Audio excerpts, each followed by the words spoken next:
हैं आप लोग? उम्मीद करते हैं कि घर में होंगे, स्वस्थ होंगे और अच्छे होंगे।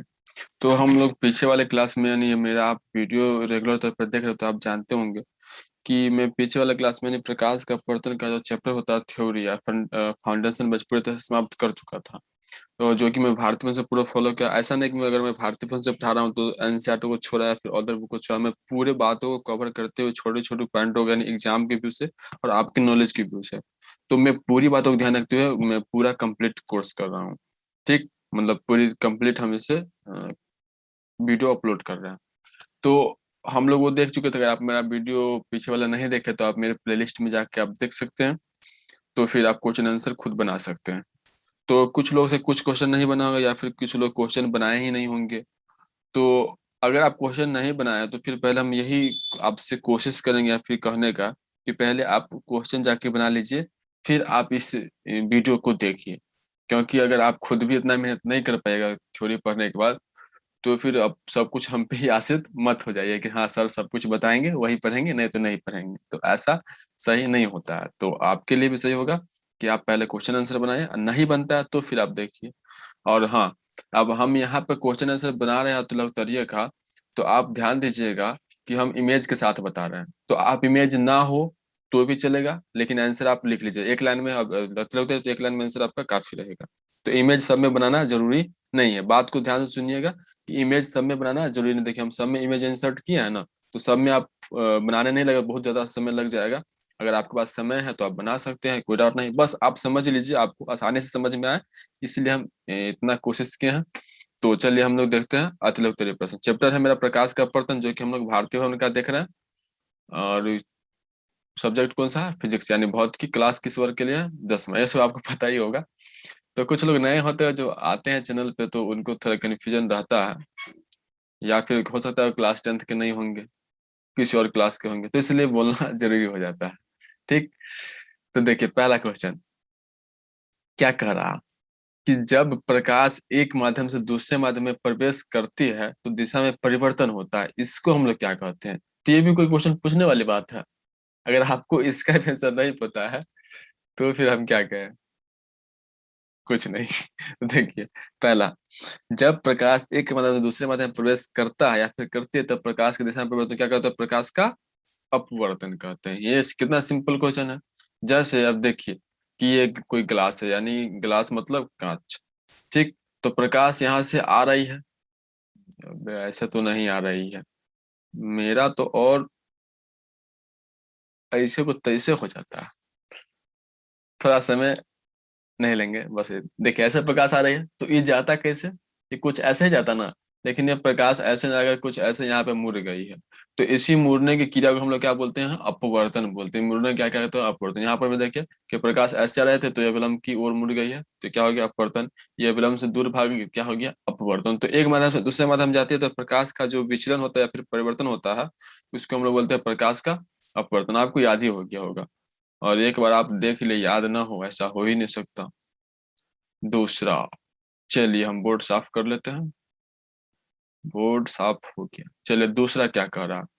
दूसरा क्वेश्चन कह रहा है कि जब प्रकाश एक किरण विरल माध्यम से, विरल माध्यम मतलब जिसमें डेंस यानी घना कम हो, जैसे हो गया, तो हमेशा ये तुलना होगा, ऐसा नहीं कि सिर्फ एक कर देंगे। हाँ, अगर हम वायु का बात करें तो हमेशा विरल ही रहेगा। कहाँ जाए, निर्वात का बात करें तो हमेशा विरल ही रहेगा। तो हमेशा तुलना करने पर पता चलता है कि कौन विरल है और कौन सघन है। तो यहाँ पे देखिए दे दिया गया है। जैसे हवा दे दिया गया विरल है। ठीक, और उसके बाद क्या दिया गया है? सघन माध्यम। जैसे कहा तो यहाँ दिया है ना, हमेशा क्या करेगा? तुलना करेगा। में जाती है तब वह अभिलंब की ओर मुड़ती है या अभिलंब से दूर भागती है। तो हम लोग जानते हैं कि जब कोई प्रकाश किरण विरल माध्यम से सघन माध्यम में जाती है तो किस ओर मुड़ जाती है? अभिलंब की ओर मुड़ जाती है। ठीक, तो ये अभिलंब की ओर मुड़ जाती है। देखिए जैसे ये क्या है, विरल माध्यम से क्या हो रहा है यहाँ पर? ये जाती कुछ ऐसे, लेकिन ये ऐसे न जाकर ये किधर मुड़ रही है? अभिलंब की ओर मुड़ रही होगा। कोई दोस्त दोस्त मिलने जा रहा होगा। तो इसी को हम लोग क्या बोलते हैं कि ये किसकी ओर मुड़ रही है? तो अभिलंब की ओर मुड़ रही है। अभिलंब किधर है? यही ना अभिलंब है, यानी पूरा सीधा है अभिलंब, तो ये अभिलंब की ओर मुड़ रही है। दूसरा का आंसर सही हो गया। चलिए नेक्स्ट क्वेश्चन। नेक्स्ट क्वेश्चन ये है आपके स्क्रीन पर। कितने लाख का? 2.25 करोड़ का। सवा दो। आपको चेक चेक मिलेगा, कैसे नहीं मिलेगा। जब प्रकाश एक की किरण एक माध्यम से दूसरे माध्यम में जाती है तब वो अविलंब से दूर मुड़ जाती है। क्या होती है? वो अविलंब से दूर मुड़ जाती है। दोनों में से कौन सा माध्यम प्रकाशीय रूप से अधिक सघन होगा? प्रकाशीय मतलब एक होगा विरल और एक होगा सघन। तो देखिए क्या करा कि एक माध्यम से दूसरे माध्यम तो अविलंब से दूर मुड़ जाती है, तो अविलंब से दूर भाग रही है। तो हम लोग क्या जानते हैं कि जब कोई प्रकाश सघन माध्यम से विरल माध्यम में जाती है तो अविलंब के दूर भाग। जैसे अगर कोई वस्तु है या फिर कोई गाड़ी कीचड़ से वो सड़क पे जाएगा तो क्या होगा? वो स्पीड पकड़ेगा ना। तो वही बात हो गया। तो कौन सा बोला कि सघन माध्यम होगा, और कौन सा अधिक सघन होगा? तो एक की दो, तो पहले वाला ना सघन होगा तो माध्यम एक क्या हो जाएगा? अधिक सघन हो गया। माध्यम एक सघन, जैसे देखिए यहाँ पर माध्यम एक मान लीजिए कि कोई एक है, ठीक, और ये दो है, तो एक से दो पे जाने पर क्या होता है? अविलंब से वो दूर भाग रही है ना। तो यहाँ पर सघन कौन हो गया? सघन एक हो गया। ठीक। चौथा क्वेश्चन, वायु में प्रकाश एक सेकेंड में लगभग कितनी दूरी तय करते हैं? तो 3 × 10⁻⁸मीटर पर सेकेंड। यानी एक सेकेंड में ये होगा 3 × 10⁸मीटर। अगर किलोमीटर में आंसर दिया रहे तो 3 लाख, यानी 3 × 10⁵ किलोमीटर पर सेकेंड। यानी एक सेकेंड में 3 लाख किलोमीटर दूरी तय कर सकता है। कौन तय कर सकता है? तो प्रकाश। और दुनिया में प्रकाश से फिर तो कोई भी ऐसा यंत्र या फिर कोई मशीन नहीं है जो इससे ज्यादा स्पीड चल सके। तो सबसे ज्यादा स्पीड क्या चलती है? प्रकाश चलती है। कितना की स्पीड से चलती है? तो 3 लाख किलोमीटर पर स्पीड से चलती है। अगर आप लोग गाड़ी देखें, मोटरसाइकिल चलते रहता है 100 की स्पीड में, यानी एक एक घंटा में वो 100 किलोमीटर स्पीड तय कर सकता है। अब बताइए वो स्पीड और ये स्पीड की तुलना करके देखिए आपको कितना ज्यादा लगेगा। देखिए जैसे यहाँ पे प्रकाश जा रही है, ये प्रकाश जा रही है ना, कहाँ से? एक बिंदु से आ रही है, सीधी जा रही है, पूरे स्ट्रेट जा रही है। तो इसी को बोलते हैं प्रकाश की किरण। कितना होता है ये स्पीड इसकी? 3 लाख किलोमीटर पर सेकेंड। ये देखा है ग्राफ, क्वेश्चन इधर बा आंसर इधर बा, ये कैसे होगी? ला ससुरी करा के हम देते हैं मिलाई, मिलाई दे कैसे इसको। अच्छा मिल गई लस, ठीक है बा, मिल गई लस। तब देखो पांचवा क्वेश्चन क्या करा कि स्नेल का नियम क्या है? तो स्नेल का नियम आप लोग जानते हैं कि प्रकाश के अपवर्तन के दो नियम है। दूसरा नियम को हम लोग क्या बोलते हैं? स्नेल का नियम। पहला नियम है कि आपतित किरण अपवर्तित किरण तथा आपतन बिंदु पर खिंचाई की अवलंब तीनों एक ही समतल में होते हैं। और दूसरा होता है कि दो माध्यमों और प्रकाश के किसी विशेष वर्ण के लिए आपतन कोण की जया और अपवर्तन कोण की जया का अनुपात क्या होता है? एक नियतांक होता है। ये दूसरा अपवर्तन का नियम है, तो उसी को हम लोग बोलते हैं स्नेल का नियम, क्योंकि इसके स्नेल साहब ने बताए थे। तो किन्हीं दो माध्यमों और प्रकाश के किसी विशेष वर्ण के लिए आपतन कोण की जया और अपवर्तन कोण की जया का अनुपात क्या होता है? कि नियतांक। आपतन कोण की जया मतलब ये साइन आई और ये साइन आर, यानी साइन आई बट्टा साइन आर जो हो जाएगा क्या हो जाएगा यहाँ पे? एक कांस्टेंट हो जाएगा। यानी साइन आई बट्टा sine R equal to constant या फिर नियतांक। इक्वल टू क्या हो जाएगा? कांस्टेंट या फिर नियतांक। ठीक। तो ये आप नोट कर लीजिएगा। तब तक हम आगे बढ़ते हैं। नोट करने के बाद ही बढ़ेंगे। आप कर लिए होंगे वीडियो रोक के, आप हमसे ज्यादा होशियार है, इसमें कोई शक की बात नहीं है। फटाक से वीडियो रोकते होंगे, खटाक से नोट कर लेते होंगे। हाँ तो क्वेश्चन नंबर 6 बोला कि अपवर्तनांक की परिभाषा दे। तो ये भी सिंपल, ये क्वेश्चन जो हम थ्योरी में पढ़ा चुके थे, सिर्फ हम यहाँ पे रिपीट कर दे रहे हैं। तो किसी माध्यम का शून्य में प्रकाश की चाल और उस माध्यम में प्रकाश के चाल के अनुपात को हम लोग क्या बोलते हैं? अपवर्तन। जैसे n/1, तो माध्यम एक के सापेक्ष माध्यम दो का अपवर्तनांक हो जाता था। तो यानी हमेशा क्या होगा कि जब कोई प्रकाश किसी प्रकाश की तुलना में अनुपात हम तुलना करेंगे तो वही अपवर्तनांक कहलाता है। यानी किसी माध्यम का शून्य प्रकाश चाल और उस माध्यम में प्रकाश के चाल के अनुपात को हम लोग क्या बोलते हैं? अपवर्तनांक बोलते हैं। नोट कर लीजिए। Next question 7। सात में क्या करा? किसी माध्यम का अपवर्तनांक अधिक होता है सघन माध्यम का या विरल माध्यम, यानी किस माध्यम का अपवर्तनांक अधिक होता है? सघन का या फिर विरल माध्यम का अपवर्तनांक अधिक होता है? तो हम लोग जानते हैं, क्या जानते हैं कि प्रकाश किसमें ज्यादा स्पीड होगा? सघन में कि विरल में? प्रकाश विरल में ज्यादा स्पीड होगा और सघन में कम स्पीड होगा। सघन में क्या होगा? वो कम स्पीड होगा। अब आपसे हम पूछे कि सबसे अधिक जो होता है अपवर्तनांक किसका होता है, तो आप क्या आंसर देंगे? हीरा का। सबसे अधिक अपवर्तनांक किसका होता है? हीरा का होता है। ठीक। कितना होता है? तो 2.42 होता है। 2.42 होता है।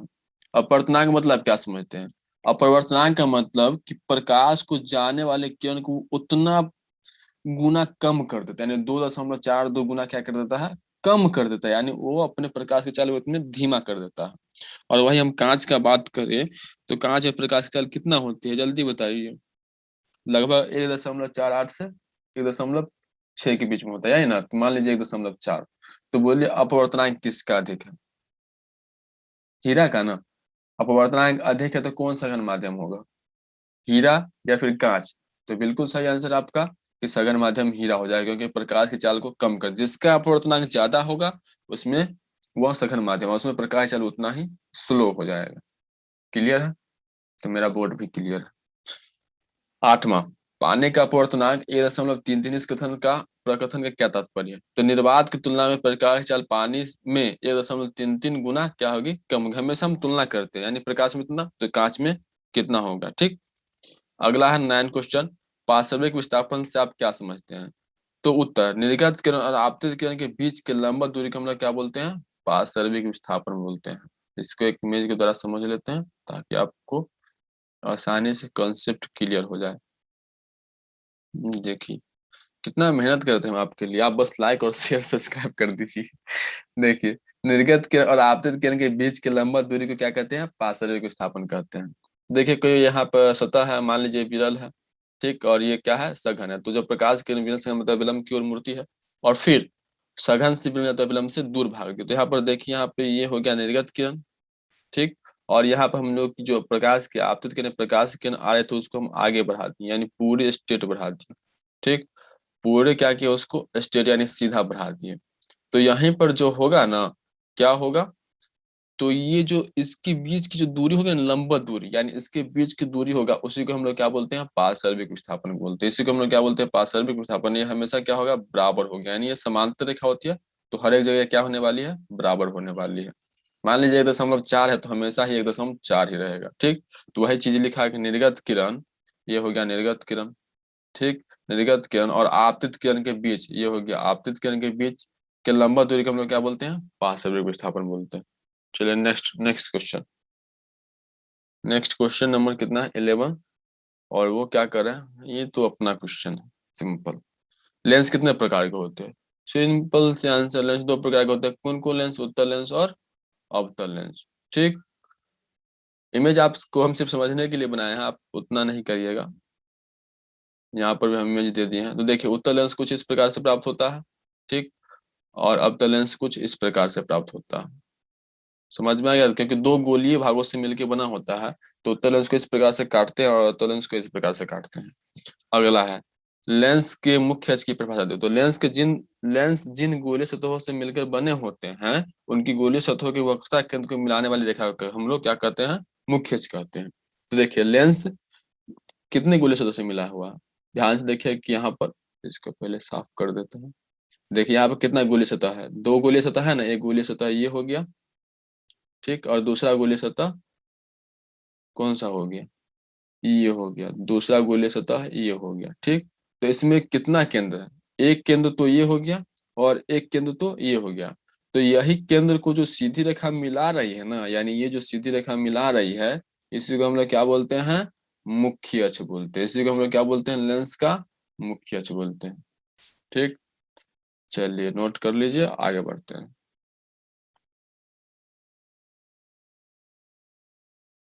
अगला क्वेश्चन है पतला। वैसे हम भी काफी पतले हैं और इधर भी पतला है, पतला सुन के पतला पतला वाला फीलिंग आ जाता है। तो देखिए पतला लेंस क्या है, तो प्रकाशिकी में पतला लेंस उन लेंसों को कहते हैं जिनकी मोटाई उनकी वक्रता त्रिज्या की तुलना में क्या होती है, नगण्य होती है। एकदम सिंपल डिफिनेशन है। 14 में, प्रत्येक लेंस के कितने मुखी फोकस होते हैं, कितने मुखी फोकस होते हैं इसका आंसर आप खुद दे सकते हैं।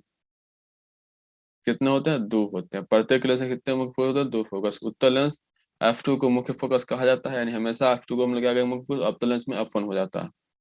तो ये भी लिख लीजिएगा। अगला क्वेश्चन 15, उत्तल लेंस के सामने किसी वस्तु को कहाँ रखने पर उसका आकार के बराबर आकार का वास्तविक प्रतिबिंब बनता है। तो उत्तल लेंस के f2 पर, जब हम लोग f2 पर रखते हैं तो प्रतिबिंब कहाँ बनता है, f1 पे बनता है। या फिर f1 पे रखेंगे तो कहाँ बनता है, f2 पे बनता है, ठीक है। 16 फोकस दूरी किस लेंस की धनात्मक होती है, उत्तल लेंस की अथवा अवतल लेंस की। तो फोकस दूरी क्या होता है हम लोग पहले ये बताइए। इसका आंसर आप कमेंट बॉक्स में दीजिएगा ताकि हमको पता चल जाए। पहले आप वीडियो रोक के आंसर दीजिए।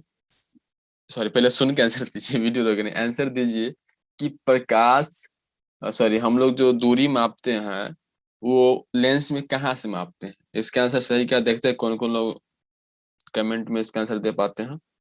ठीक है, हम वीडियो चेक कर लेते हैं कि कौन कौन कमेंट दिया है नहीं दिया है। तो आपका इसका आंसर आपको देना पड़ेगा, नहीं दीजिएगा तो कोई बात नहीं, देख लेंगे। तो क्या है कि फोकस दूरी हम लोग किसका धनात्मक होता है, उत्तल लेंस का कि अवतल लेंस का। आपको आंसर देना है कि हम लोग दूरी लेंस में कहाँ से मापते हैं। जैसे हम लोग दर्पण में कहाँ से मापते थे, ध्रुव से, तो लेंस में कहाँ से मापेंगे, इसका आंसर दीजिएगा।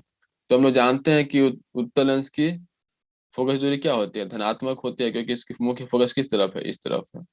ठीक है, तो इसलिए क्या हो जाएगी, धनात्मक। वो आंसर आप दीजिएगा ही, ताकि हमको ये भी पता चल जाए कौन कौन वीडियो देखते हैं और कौन कौन वीडियो नहीं देखते।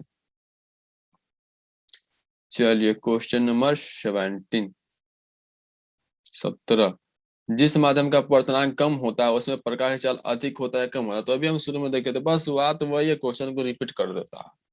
तो जिसमें अपवर्तनांक कम होगा उसमें प्रकाश चाल अधिक हो। जैसे हीरा का अपवर्तनांक कितना था, 2.42, और कांच का अपवर्तनांक कितना था, 1.4।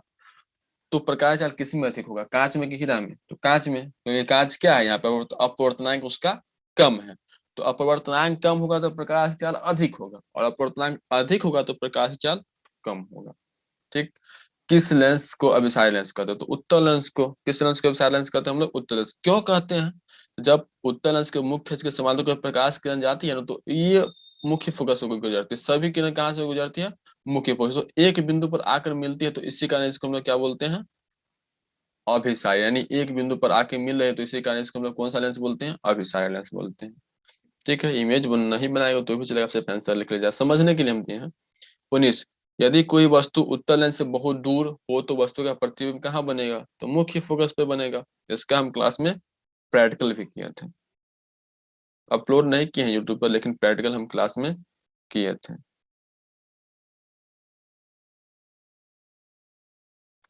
चलिए, तो ये हो गया, अनंत से आ रहे तो कहाँ प्रकाश बन रहा, यानी फोकस पे बन रहा। 20 में कौन सा लेंस वास्तविक और आभासी दोनों प्रकार का प्रतिबिंब बनाता है, तो उत्तल लेंस से आभासी और वास्तविक दोनों बनता है। 21।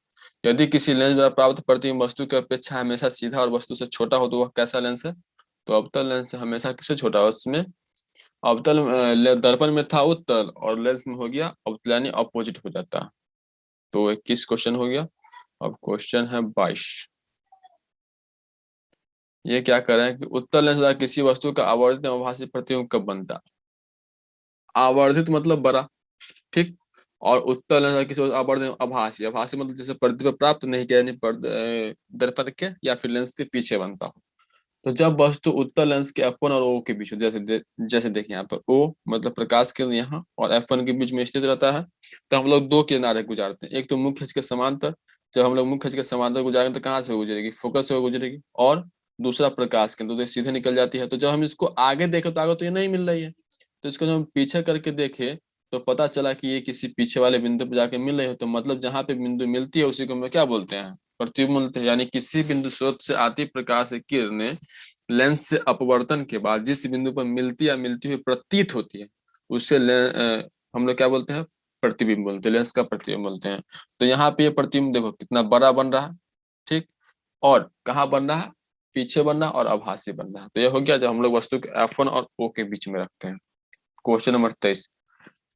किसी उत्तल लेंस के सामने एक पिन को कहाँ रखने पर वस्तु का प्रतिबिंब अनंत पर बनेगा। तो पिन रखिए या फिर वस्तु रखिए, खाली क्वेश्चन को पलट दिया। तो F1 और 2F1 के बीच हम लोग जब वस्तु को रखते हैं तो उसका प्रतिबिंब कहाँ बनता है, अनंत पर बनता है। समझ गए लस बाबू साहेब, तो आगे बढ़ल जाई, बिल्कुल समझने के साथ नोट भी कर लीजिएगा, और नहीं करेगा तो दो चार बार वीडियो ही देख लीजिएगा, आपका भी फायदा मेरा भी फायदा। दैनिक जीवन में लेंसों के दो साधारण उपयोग बताए। तो पहला क्या हो गया, चश्मे में, और दूसरा दूरबीन में। पहला कहाँ हो गया, चश्मे और दूरबीन में। तो देखिए ये दूरबीन है, दूरबीन में क्या है, यहाँ पे लगा हुआ है ना लेंस। तो क्या करता है, ये दूर की वस्तु को पास में लाकर दिखाता है, जिससे वस्तु आसानी से दिखाई पड़ जाती है। ठीक। इधर भी देखिए चश्मे में, इधर है ना चश्मा, तो चश्मा में क्या होता है कि लेंस का उपयोग किया जाता है, इसमें भी लगा। ओहो ओहो, आपका नजर कहाँ है बाबू साहब, समझ गए हम। उधर नहीं देखिए, उधर देख रहे हैं, इधर देखिए, यहाँ पर है चश्मा, इसमें लगा हुआ है लेंस, भटक जाते हैं इतना जल्दी। तो यहाँ पर है लेंस का उपयोग कहाँ कहाँ होता है, दूरबीन और चश्मे में होता है। चलिए क्वेश्चन हो गया क्लियर, हम बढ़ते हैं क्वेश्चन नंबर नेक्स्ट यानी आगे। 25। 25 में क्या करा कि सिनेमा हॉल के पर्दे पर दिखने वाला चित्र वास्तविक है या आभासी, ये बताइए। तो हम लोग जानते हैं कि प्रतिबिंब हम लोग आभासी या फिर वास्तविक का प्रतिबिंब प्राप्त करते हैं, तो आपका आंसर क्या होगा, वास्तविक के ऊपर। तो उसी प्रकार जो हम लोग को सिनेमा हॉल में मूवी या थिएटर में जो मूवी देखते हैं, तो क्या होता है, वो हम लोग का प्रतिबिंब दिखाया जाता है, छाया दिखा, तो वास्तविक होगा कि आभासी होगा, तो सीधा सा आंसर है कि वास्तविक होगा, क्योंकि हम लोग वास्तविक को ही क्या करते हैं, पर्दे पर प्राप्त किया जा सकता है, आभासी को प्रतिबिंब, आभासी प्रतिबिंब को नहीं। अब देखिए यहाँ पर जैसे ये हॉल है, ठीक है, हॉल में यहाँ से क्या हो रहा है, ये फोकस आ रहा है ना, आगे में पर्दा होगा, पर्दा पर कोई मूवी चल रही होगी, तो यहाँ पे देखिए ये प्रतिबिंब आ रही है ना, तो इसका छाया बनेगा तब ना हम लोग प्रतिबिंब देखेंगे। प्रतिबिंब हम लोग कब प्राप्त होता है, जब तक ये किसी वस्तु पर नहीं पड़ेगा, तब तक ये छाया इसका नहीं बनेगा। तो यहीं पर देखिए कोई आगे पर्दा रखा होगा और पर्दे पर प्राप्त होगा, तो वहां क्या चल रही होगी, मूवी चल रही होगी। अच्छा आप ये बताइए थोड़ा, इस हॉल में अभी चल रहा है तो एक कॉमेडी मूवी चल रहा है कि मारपीट चल रहा है कि रोमांस चल रहा है, यानी क्या चल रहा है, आप बताइए, थोड़ा अंदाजा लगाइए, कमेंट बॉक्स में भी बोल सकते हैं। कॉमेडी चल रहा होगा। अब सोच रहे हैं सर जी कैसे बता दी, आप भी बता सकते हैं, सिंपल। बहुत लोगों को समझ में नहीं आया होगा, लगभग सबको समझ में आएगा, काफी होशियार है आप लोग। देखिए सब लोग इसमें हंस रहे हैं ना, देखिए ना, सभी दांत चियार रहा है, देख एकरा एकरा देखो, एकरा देखो, ओहो कितना मजे से सब इसमें देखो दांत चियार। तो सिंपल सी बात है, जब सब हंस रहे हैं तो कॉमेडी ही होगा। ऐसा थोड़ी ना कि सीन है रोने वाला, सब हंस रहा है, पागल है ना कहेगा सबको, और सब एक बार में पागल थोड़ी ना हो सकता है। यहाँ पे क्या होगा, समझ में आ गया होगा कि सिनेमा हॉल में जो दिखने वाला चित्र होता है वो कैसा होता है, वास्तविक होता है। चलिए नेक्स्ट क्वेश्चन पे बढ़ते हैं।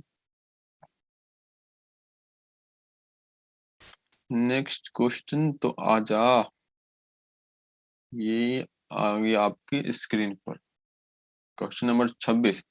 ज्यादा क्वेश्चन इसमें लग रहा है।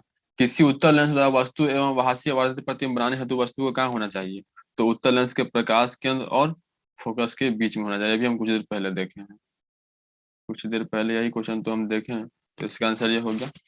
चलिए नोट करते जाइए, समझ में आ गया होगा, पहले हम डिस्कस कर लिए थे, वैसे इमेज भी यहाँ पे दे दिए हैं। Question number 27। इतना आगे कैसे भाग जाता है, इतना पे रहना। 27, यदि कोई वस्तु किसी उत्तल लेंस के बाएं और दूनी दूनी मतलब दुगुनी दूरी पर है तो उसका प्रतिबिंब कहाँ है। दूनी मतलब देखिए उत्तल लेंस के फोकस दूरी, तो पहला फोकस हम लोग जानते हैं कि लेंस में कितना फोकस, दो फोकस होता है, तो एक ये हो गया तो एक इसका दुगुनी हो जाएगा ये, और फोकस दूरी तो हमेशा क्या होता है समान, पहला फोकस ये हो गया, ठीक। तो इसका लंबाई ये हो गया, ठीक, और इसका दुगुनी क्या हो जाएगा, ये हो जाएगा ना, इसका दुगुनी ये पूरा हो जाएगा, तो कहाँ रखा हुआ, 2f2 पर। और जब वस्तु 2f2 पर रखा होता है तो इसका प्रतिबिंब कहाँ बनता है, 2f2 सॉरी 2f1 पे रखा है तो इसका प्रतिबिंब कहाँ बनेगा, 2f2 पर बनेगा। इसका ही प्रैक्टिकल हम लोग क्लास में देखे थे, आपको याद होगा। चलिए 28, एक पतले लेंस की फोकस दूरी f माइनस 10 सेंटीमीटर, यह उत्तल लेंस या अवतल लेंस। तो हम लोग जानते हैं कि अवतल लेंस क्योंकि अवतल लेंस की फोकस दूरी क्या होती है, ऋणात्मक होती है। क्योंकि अवतल लेंस की फोकस दूरी क्या होती है, ऋणात्मक, क्योंकि हम लोग प्रकाश केंद्र से मापते हैं और अवतल लेंस की फोकस दूरी इस तरफ होती है, यानी बाएं तरफ होती है, तो बाएं तरफ होगा तो क्या होगा, माइनस में होगा। तो ये किस लेंस का हो जाएगा, अवतल लेंस का हो जाएगा। 29 में लेंस से किसी वस्तु की दूरी यू, ठीक, और प्रतिबिंब की दूरी भी और लेंस की फोकस दूरी एफ में क्या संबंध है, तो संबंध पूछ रहा है, एक नंबर क्या है, 1/f बराबर 1/v माइनस 1/u। यही क्वेश्चन अगर 5 नंबर में पूछता तो आपको ये सत्यापित करना पड़ता कि ये क्वेश्चन क्या, यानी सॉरी ये रिलेशन कैसे होता है, लेकिन एक नंबर में पूछ रहा है तो बस आप फॉर्मूला लिख दीजिए, काम समाप्त। यानी 1/f equal to 1/v minus 1/u, जिसे हम लोग क्या बोलते हैं, लेंस सूत्र बोलते हैं। 29 नंबर क्वेश्चन तो हो गई, बस आगे बढ़ल जाई, चलो आगे बढ़ता नहीं।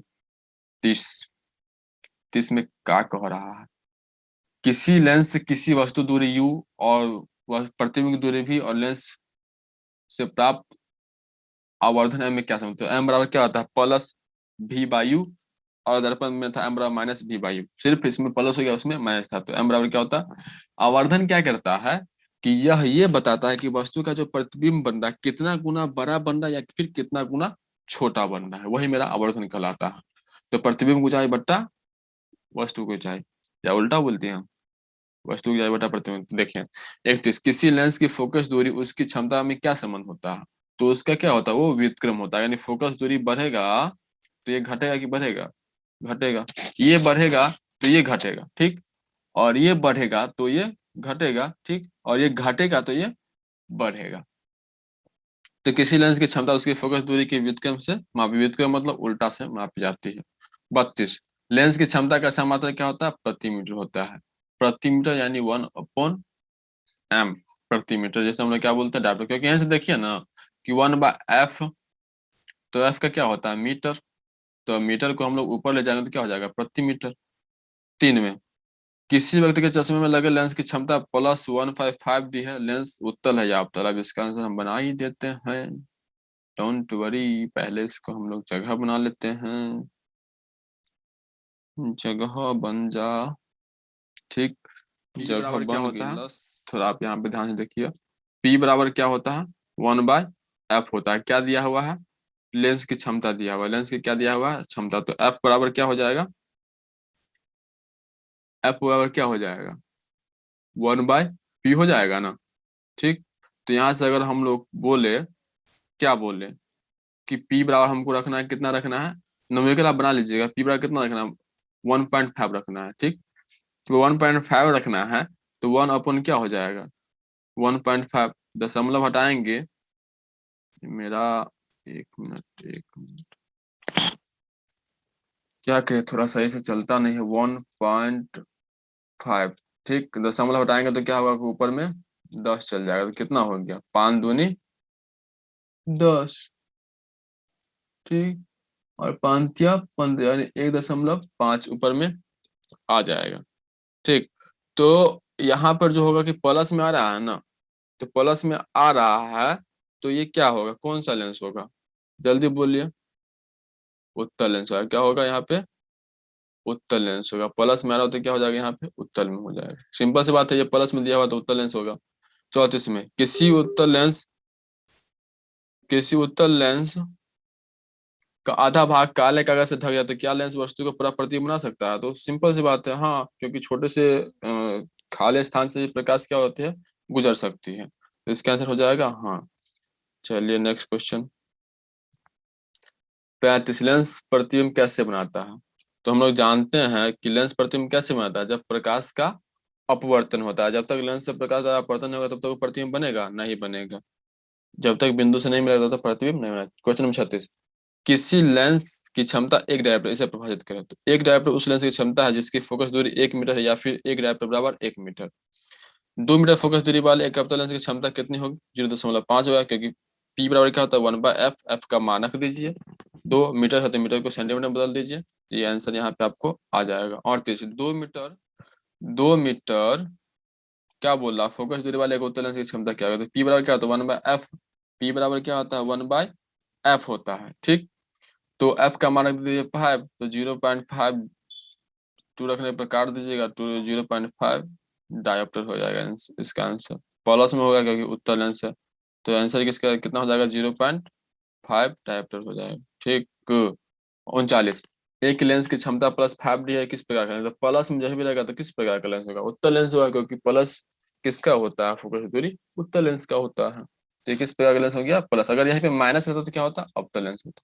तो ठीक है, मेरा आज का क्वेश्चन हो गया 39, शुरू से हम लोग देख लिए थे। तो अब उम्मीद करते हैं आपको ये वीडियो अच्छा लगा हो, तो लाइक जरूर कर दीजिएगा, जिसको जरूरत हो उसको शेयर कर दीजिएगा।